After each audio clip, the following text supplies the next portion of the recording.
Hello ladies and gentlemen, my name is Sam Harkin, and welcome back to One Play Sunday, a few months after I did my last one. So as you guys might recall, I had a review stay video, which was about Vertiginous Golf, and I said I was going to do a One Play Sunday on it. And even though I'm sick today, I'm going to do that today, so I can finally get this thing out, so I can tell you what I was talking about in that review. So quickly, I just want to kind of go through the fact they don't actually have a menu system, which is interesting. You have like a couple of shops here. You have the Vertiginous Golf shop. You have the Emporium, which kind of lets you customize your character, which is an interesting move. But I want to get into the game, so we can start talking about the story and looking specifically at what the story involves. So let's see. So the first one, I believe, is just called Introduction. Where is it?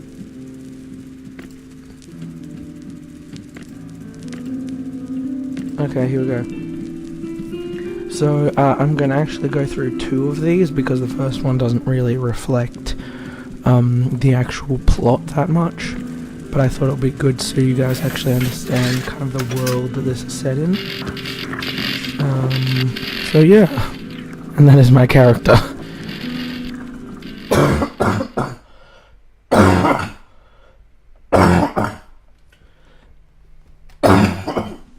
Jesus, okay. Introducing Anti-Ann's Nano Adaptive Vinyl, NAV Broadcast Disc. To activate the current audio sode within the designated NAV-enabled courses, simply land your golf sphere upon the NAV Broadcast Disc and keep your mind muscle abreast with the most current info data from the high and lowlands of today. So, yes, this is kind of the style that they go for with the story in this game. So the way that it works, if you didn't really pick up, is you have to get your golf ball over to this glowing disc thing, and that will kind of provide the story parts to it. See? Coins will be awarded to those being able to navigate between each NAV broadcast disc using the least amount of strokes. For each stroke you take, a coin will be taken from the potential tally. It may be necessary to locate the next NAV disc using your personal mechanical hummingbird before attempting a traversal.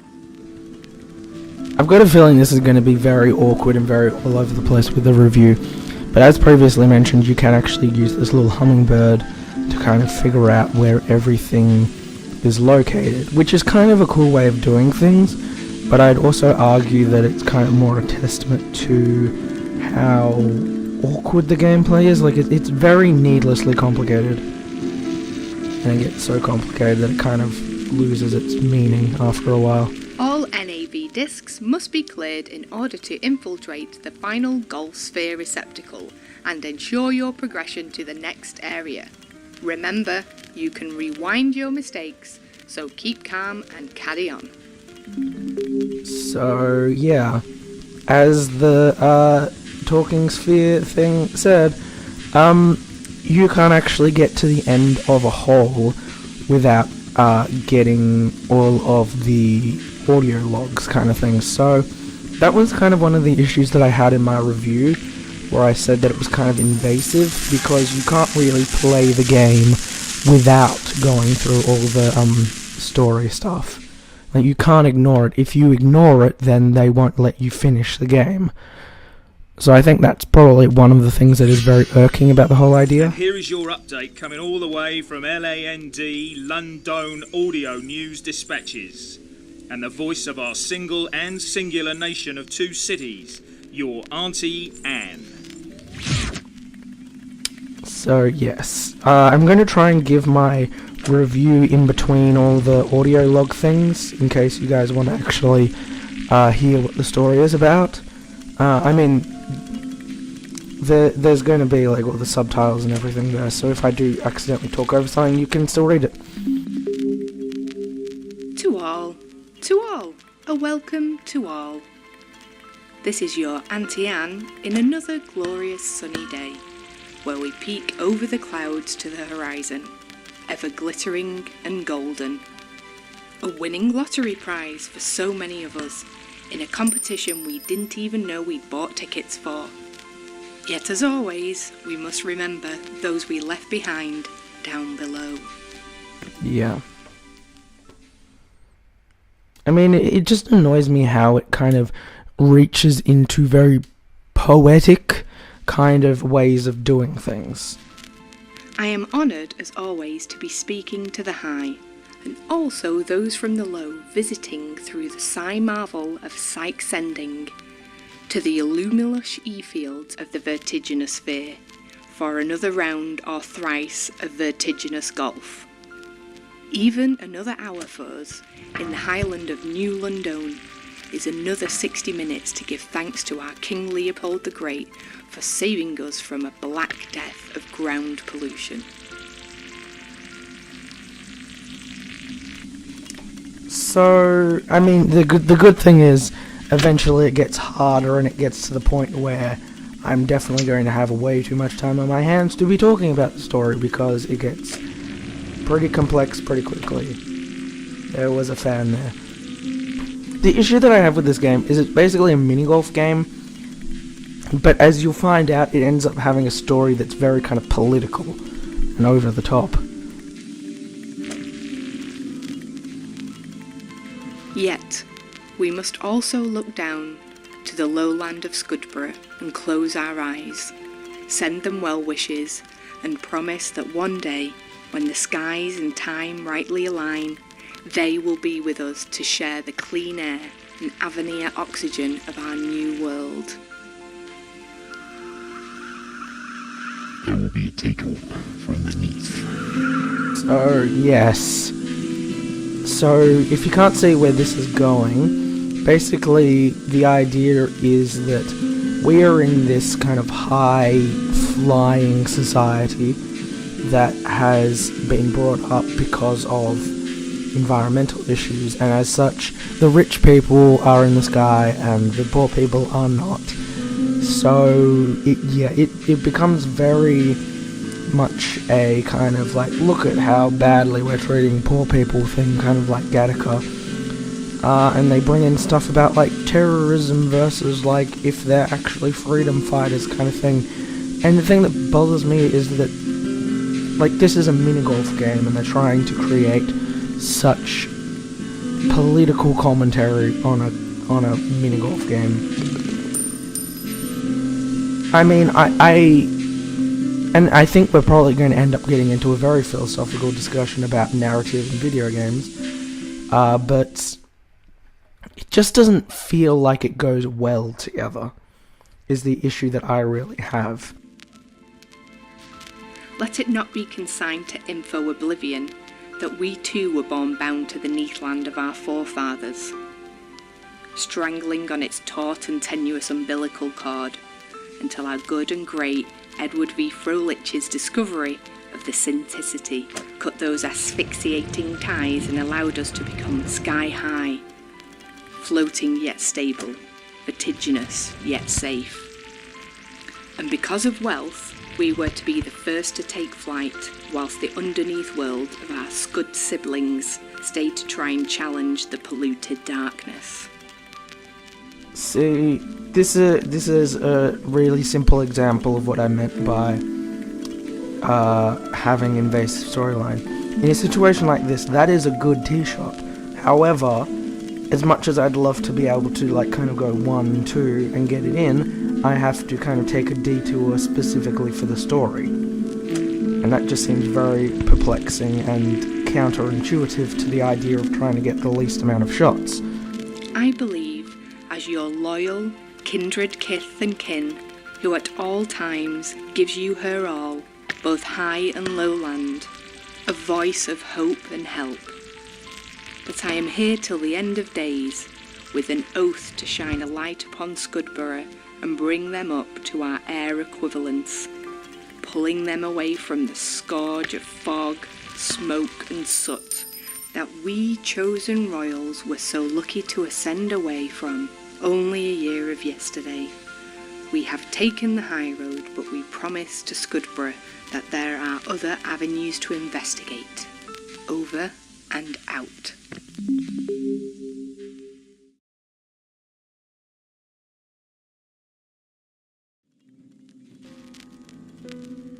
A man's pilgrimage in a life of 50 years will have its expected ups and downs, but mine are all self-invented in the most grotesquely literal ways.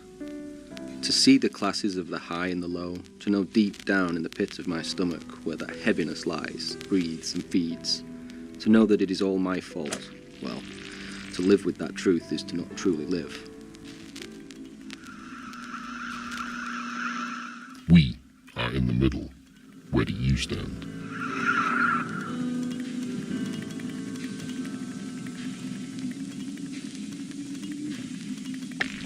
Yeah, I just have an issue with how highbrow the story is trying to be, whilst not really being a gameplay highbrow kind of thing. 15 and 2000. I look back upon my life's work and wonder if my discovery of the QEC, quantum electrical current, now known to all as Froehlich's synticity, would been better to have been left under the metaphorical rock that it hid, so to be found by another, and let they, whoever this imagined poor and wretched they is, carry the burden of what some have named this century's greatest find, yet others call the eighth deadly sin.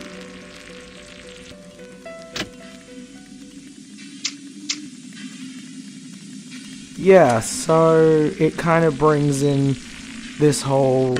It just seems... I don't know how to properly explain it, because the sad thing of the situation is that I really like the idea of the stories deposited by so-called walking simulators, but I don't really like that the only gameplay is just walking around letting the story happen, whereas this is more than that, but it's not a good circumstance Whether I be regardless. scientific saint or sinner, quantum mechanical messiah or physicist martyr, the new city of London sits above the clouds upon the Vertiginous sphere for all to see, a sweet yet sour cursed blessing. And it is from below, within the lowland of the smog-sodden, scrappy suburbs of Scudborough, that sits ever so precariously, that the scrutiny to the self-proclaimed Highland is directed with the utmost jealousy, animosity, and more than a feeling of justified abandonment.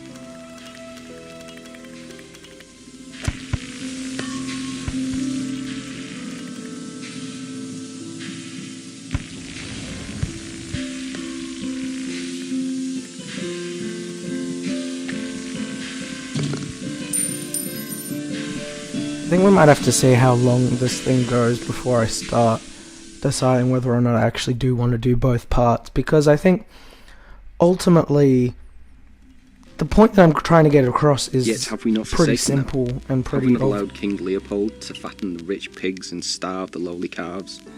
I thought my invention, the Syndicator, would levitate us all to paradise, lighting up our world and enlightening our humanity in equal measure, and yet recent history spake otherwise.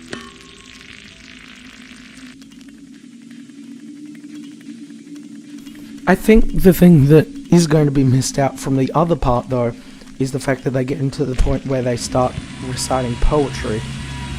Don't get me wrong, I like poetry, and I think if it's done right, it's fine, and maybe quite a lot of this is simply that I just don't like the whole sci-fi, the rich get this and the poor get absolutely nothing kind of mentality, because I just think it's not very interesting, because I think it's kind of, you can do that with anything, and it just doesn't feel the Highland casts interesting. an ever-imposing shadow over the lowland.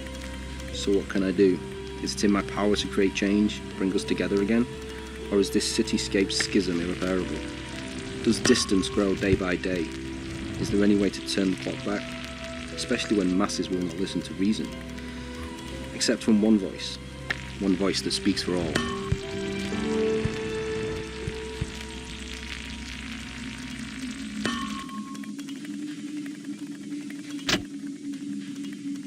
So, I mean, I think if this is something that interests you, the idea of kind of political uprising, and I'm not going to deny that some of the implementations of the story are more interesting than others, but it's not always perfect. This is the Audio News Network, Auntie Anne, speaking to the Sundry and all of our two cities on a fine January morn.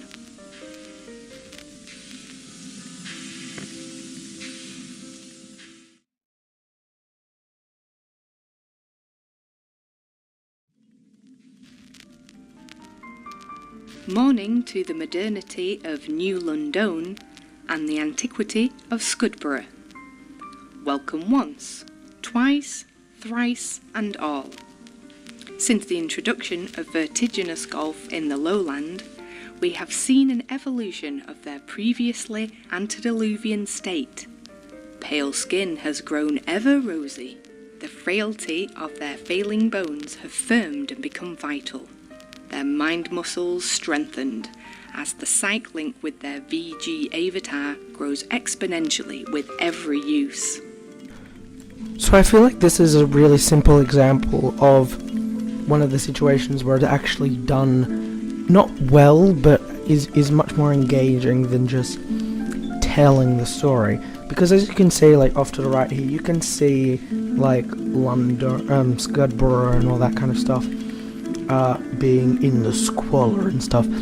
And the reference to stuff like the avatars, I think, is a really simple way of kind of showing that this is kind of linked, because you can recall, if you can recall from the beginning of the game, when you go in, you have this kind of electrode thing. And that's a really simple way of bringing you into the story, which I like. But the problem is that so much of the rest of the story is done in such a way that doesn't involve you at all. Like, you're just playing golf somewhere and, like, off to the side there's, like, terrorists marching into, like, a radio station and holding people at gunpoint and whatever. And I'm not saying that's specifically what it is, I'm not completely trying to spoil it, but you get the idea. Like, there's this political uprising and you're just, like, some random guy playing golf. Like, it's very difficult to see a situation in which it makes sense to have a story like that. It feels really just like they've kind of put it in. And I mean, I guess that there has to be a question of, yes, we want to have like narrative in our games, and it is very good that we can have games that have social commentary, but it becomes a question, I think, of what is the best way to deliver both an engaging experience gameplay-wise, but also have an interesting narrative that might kind of say something about our current, like, social-political climate. And far be it from me to say that I necessarily need a game about socio-political climate, because that's not my preferred interest. Vertigolf is not just the only modern game for gentlefolk, but it is also the healthiest way to exercise body and mind into becoming one. With the use of virtual reality Caddyshacks situated upon the cobbled arcade of Scudborough that sends Scud Sykes to the vertiginous sphere for play, there has never been a cheaper way for the hoi polloi to play the #1 game of the Highland, Vertigolf. So get your place booked now, and remember, keep cool and caddy on. And even stuff like the keep cool and caddy on, I love that. That's a nice little nod. But even then, it's still a question of why? Why did this have to be the way that we talk about, you know, this whole divide between the rich and the poor by having like a literal, like basically having the rich be shown to be living in what could basically be considered to be a mechanical version of heaven, and the rest of the world is just in hell. Like, it just seems way too highbrow. Can you hear the screaming from below? And I think really that's just the issue that I have, is that it doesn't it's not ludonarrative dissonance, because I know it's become a bit of a dirty word since the whole thing of everyone talking about that in Bioshock Infinite, but it's there just doesn't really seem to be a connection between the two, apart from the ones that are like created by the story itself.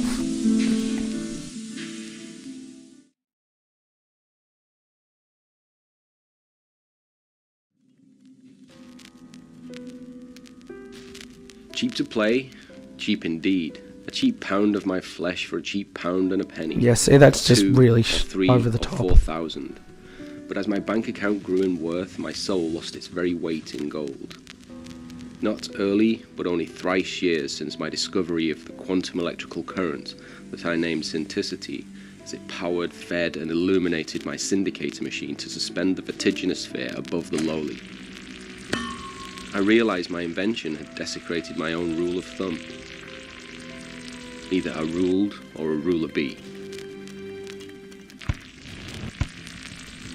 See, that's what I mean by that kind of writing. Like, maybe it's the kind of writing that other people like, and maybe, and I'm not going to deny that it could very much be more appropriate for this kind of issue, but having a thing kind of being like, oh, cheap pound of a flesh for 4,000 pounds, like, it just doesn't really feel like they want to really create anything that anyone, like, I don't know, I just really have a thing where I don't like where you, like, introduce all these complicated long words in the hopes that it makes you sound like more mature. Like, it's basically the equivalent of when people say a game is more mature based on the fact that the person swears a lot and they talk about, you know, genitals and everything. Like, that does make it more mature. It means it might have to have a higher rating, and the parents might get a little shitty about it, but that doesn't necessarily mean it's higher brow commentary.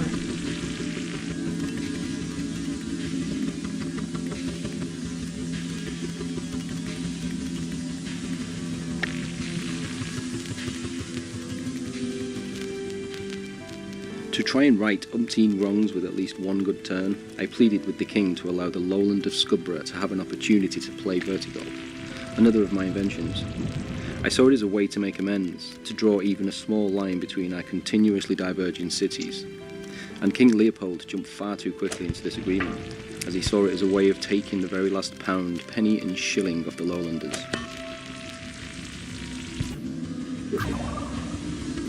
Wait, what? Oh, okay.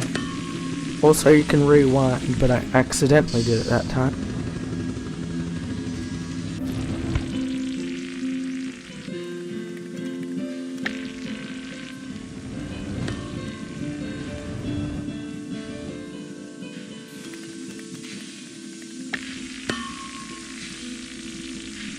It also doesn't help that I suck at this game, and whenever you have a game that I suck at, and then you also have it that even if I do good in this game, I think that's probably more the reason that I probably wanted to include the later levels, is it because it, even more than other circumstances, shows how restrictive this kind of method can be. Only my wife, Lady Adriana, stands by my side. Only she knows the dark and daunting thoughts that rattle around in my head. And even when she sees my flaws, she still stands there by my left, by my right, wherever she is needed.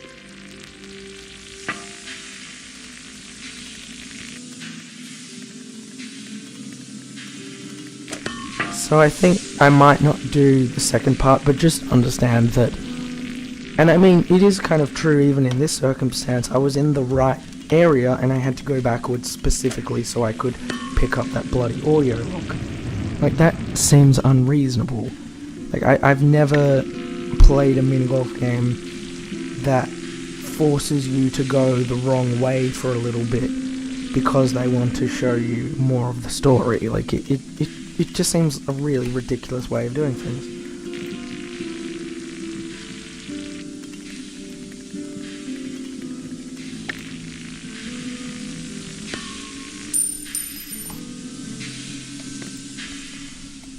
And it is pretty ridiculous, because if you actually look at, like, my score, it's like 30 over. Like, there are so many holes that I just get idiotically high things on. A weak man, with yes, at times great thoughts, ideas and inventions, but a weak man none the same. It will take somebody above my station to lead a revolution, to make a change, to stabilize what I have destabilized, to reconstruct what I have deconstructed, to put back together what I have pulled apart. See, this is... So, even though you won't get a really good idea as to how challenging some of the courses get, not necessarily because they're such well-designed courses, but more, I think, because of the fact that they simply have so many moving parts that it becomes almost incomprehensible. A good eve, and near night just- to all. To all. So over the And top. I have a It's way too special much. In Focus episode for you to wrap your ears and mind around, where we'll be looking at inventor, philosopher and Renaissance man, Sir Marcus Fredrickson. As many of you remember, when New London needed to rise away from the dangers of acidic fog and metal-eating gases, a friendly rivalry between the comrade-in-arms of Froelich and Fredrickson started a scientific revolution, and what was to be nicknamed the Great Race of Ascension.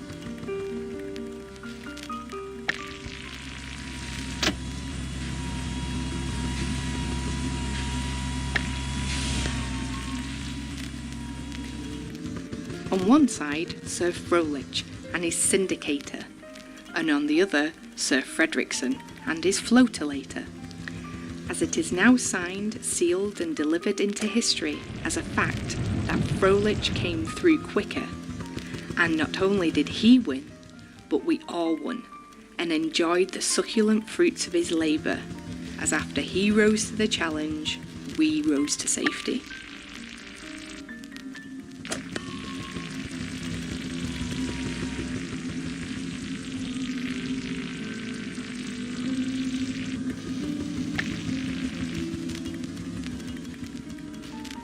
But we must not forget the deeds of Fredrickson, who, it has been said, has finally broken through with the all-important challenge of making the floatilator not only work, but now is 10 times more powerful than Froelich's syndicator. Yes, you heard me correctly. 10 times greater. Surely a force to be reckoned with.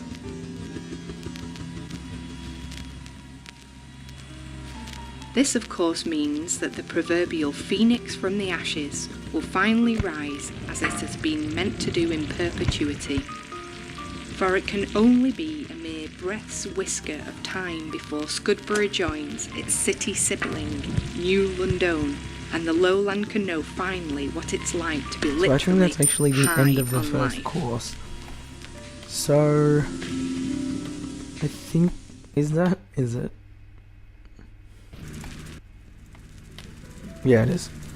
So I'm gonna actually leave it there. I think in part simply because maybe if you guys want to actually play through the game, then you can do that, or if you want me to play through the game, you can ask me to do that through the comments. But yeah, I just feel like it's a game that it's kind of like a walking simulator in that it's trying to tell this really great overarching narrative, but it's doing it in a way that has really little connection with the game, and it still isn't that good of a story. And it is such a weird thing because I do kind of like sort of the idea that they're going for of kind of having a walking simulator but plus some actual gameplay, but it just doesn't work. There needs to be some kind of connection. There needs to be some kind of feeling that what you're doing has some kind of stake in the story and isn't only really just slightly tethered together. So I mean, yeah. Anyway, I hope you guys like this, that you might subscribe, Thank you for watching as always, and I'll try and post more One Play Sundays in the near future. Okay, thanks, bye.